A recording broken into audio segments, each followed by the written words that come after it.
Olá, queridos, tudo bem com vocês? Vamos aqui para mais um vídeo, tá bom, queridos? E nós vamos agora de Romanos 3, versículo 3 e 4, que diz assim: E então, se alguns não creram, será que a incredulidade deles anulará a fidelidade de Deus? De modo nenhum. Seja Deus verdadeiro e todo ser humano mentiroso, como está escrito, para seres justificado nas tuas palavras e venhas a vencer quando fores julgado. Bom, nós estamos tratando desse capítulo, queridos, e a gente vem, nesses primeiros 8 versículos aqui, são levantadas algumas questões bem interessantes, né? Nós já tratamos da primeira objeção aqui, a respeito do que foi levantado, e a objeção era exatamente essa. Versículo 1 diz assim, olha, qual é então a vantagem do judeu, ou qual a utilidade da circuncisão? E a resposta, essa é a objeção, né? Depois de tudo que Paulo disse a respeito dos judeus no capítulo 2, principalmente a questão da circuncisão, levanta-se uma pergunta. E Paulo responde, né? Olha, a vantagem são muitas, sobre todos os aspectos, principalmente porque aos judeus foram confiados os oráculos de Deus. Paulo deu a resposta, só que ele sabia que essa resposta ela não seria totalmente convincente, tá? Ele imagina que ao responder dessa forma, alguém se levantaria, né, e faria uma outra objeção, que seria mais ou menos assim: olha, se Deus nos deu seus oráculos e nesses oráculos está revelado o caminho da redenção, por que a nação rejeitou Jesus Cristo? Porque quase toda a nação foi incrédula. Isso não seria um sinal de que Deus abandonou o seu povo? Ou eu posso perguntar isso, reformular essa pergunta e fazer ela um pouquinho mais elaborada, que seria assim: olha, se o maior e mais importante privilégio que os judeus tinham era que Deus confiou a eles seus oráculos, e a principal mensagem dos oráculos era a esperança de um Messias que viria salvar os judeus dos seus pecados, porém, o Messias veio e a imensa maioria do povo o rejeitou. Isso não significaria que Deus abandonou o seu povo e quebrou as promessas feitas a Abraão e a seus descendentes?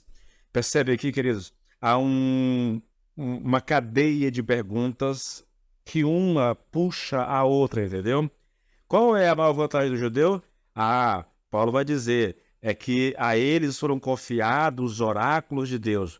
Bom, mas se Deus confiou os oráculos de Deus ao seu povo, e a principal mensagem desses oráculos dizia respeito a um Messias que viria salvar os judeus dos seus pecados, mas aí a nação rejeitou o Messias veio e a nação rejeitou, então isso não significa que Deus abandonou o seu povo e quebrou as promessas que ele fez a Abraão e seus descendentes.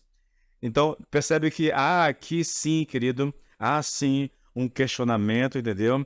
Há sim um problema a ser resolvido, na verdade, e a gente pergunta assim, mas o que é que realmente esse debatedor, né, alguém que está ouvindo a leitura da carta, e à medida que a carta vai apresentando pontos que conflitam com a fé do judeu, que conflitam com o conhecimento que eles têm, então essa pessoa levanta a mão, faz uma pergunta ao pastor para que isso seja resolvido. Paulo imagina, ele está escrevendo e imagina. Imagina o pastor lendo a carta, imagina o irmão levantando a mão, fazendo os questionamentos, e aí ele vai respondendo. Ele mesmo faz os questionamentos e ele mesmo vai respondendo um a um. Essa é uma técnica que Paulo vai usar durante toda essa carta, praticamente, entendeu? Na igreja, nós estamos estudando o capítulo 7 e isso volta lá muitas vezes, né? Muitas vezes essa questão, tá bom? A questão é a seguinte: esse debatedor está dizendo mais ou menos o seguinte: olha, não adianta dizer que a vantagem dos judeus foi que a eles foram confiados os oráculos de Deus, porque os oráculos de Deus parecem não tê-los beneficiado por causa da incredulidade.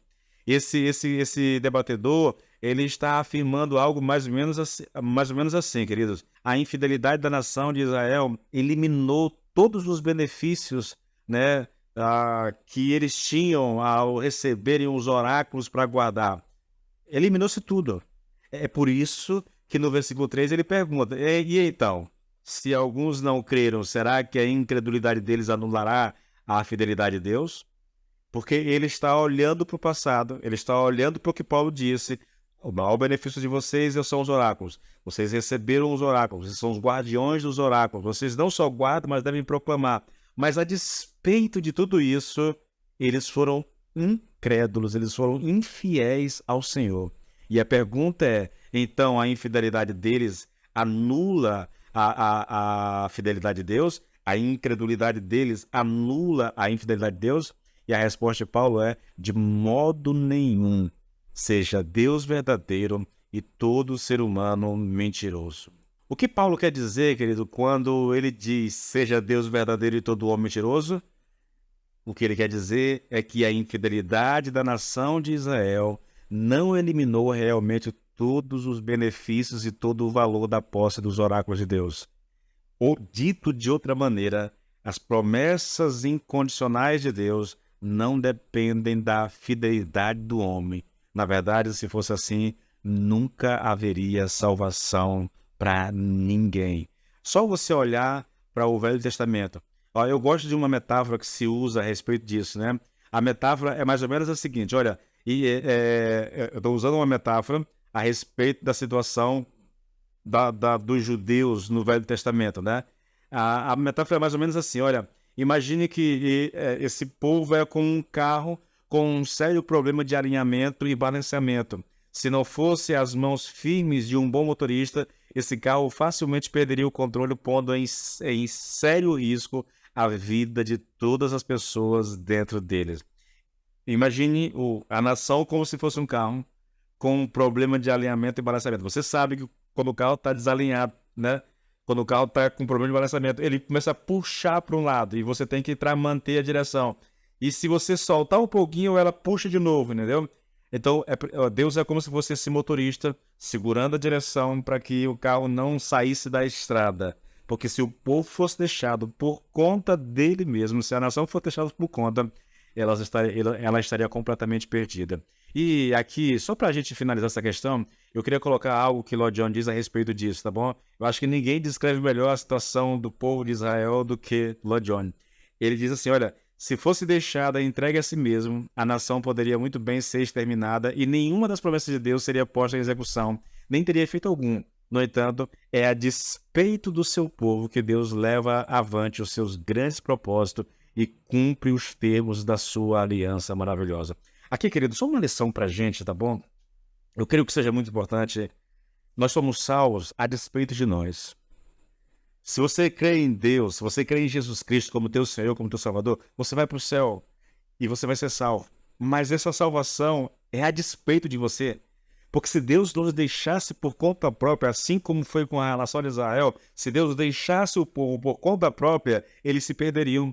Se Deus nos deixar por conta própria, eu salvei vocês, eu perdoei os pecados de vocês, está quitado, vocês não me devem nada, agora vou viver a vida de vocês. Se Deus fizesse isso, querido, antes do final da semana, nós estaremos perdidos novamente. Então nós somos salvos a despeito de nós. Nós somos salvos porque Deus é Deus e porque Ele cumpre a aliança que Ele fez conosco através do Senhor Jesus Cristo. E isso é bênção, querido. Isso é uma grande bênção. O amor de Deus para conosco, as promessas de Deus para conosco, elas têm a ver com o sacrifício de Jesus e não exatamente com as minhas ações, tá bom? Deus te abençoe.